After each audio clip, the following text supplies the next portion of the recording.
Hello, Onam എന്ന് പറയുമ്പം പൂക്കളുടെ ഒരു ദിവസമല്ലേ. നമ്മുടെ വീട്ടിൽ രാവിലെ തന്നെ പൂത്ത് നിൽക്കുക കേട്ടോ. നല്ല 10 മണി, അതും മഞ്ഞയും ഒരു റോസ് കളറും വെള്ളയൊക്കെ ആയിട്ട്.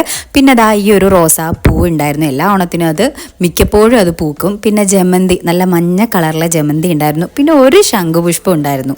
പിന്നെ നിറയെ കോളാമ്പി എപ്പോഴും വീട്ടിൽ സ്ഥിരമായിട്ട് കാണുന്നൊരു പൂവാട്ടോ. പിന്നെ ഈ കളർ ചേഞ്ച് ഉള്ള ഒരു റോസ, 2 തരം കളറാട്ടോ.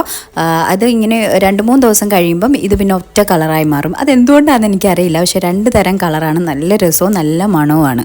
പിന്നെ ഇതെനിക്ക് പേരറിയില്ല അതെന്ത് പൂവാന്ന്. നല്ലൊരു പൂവാട്ടോ. പിന്നെ അതാ ഈ ഒരു ചുമന്ന കളറിലെ പൂവ്. പിന്നെ നമ്മുടെ വഴുതനയുടെ പൂവ് എന്തായാലും പൂത്തതല്ലേ, അതെടുത്തു. പിന്നെ ചെത്തിപ്പൂ, പിന്നെ വാടാമുല്ല ഇപ്പോൾ കുറേ ആയിട്ട് ഇങ്ങനെ നിൽപ്പുണ്ട്. പിന്നെ നല്ല അടിപൊളി രസമുള്ള ചെമ്പരത്തി, 2 കളറൊക്കെ ചേർന്നിട്ടുള്ള നല്ല രസമാട്ടോ അത് കാണാൻ വേണ്ടിയിട്ട്. അപ്പോൾ അത്രയൊക്കെ ആയിരുന്നു. അപ്പോൾ വീഡിയോ ഇഷ്ടമായാൽ സബ്സ്ക്രൈബ് ചെയ്യാൻ മറക്കല്ലേ. ബൈ.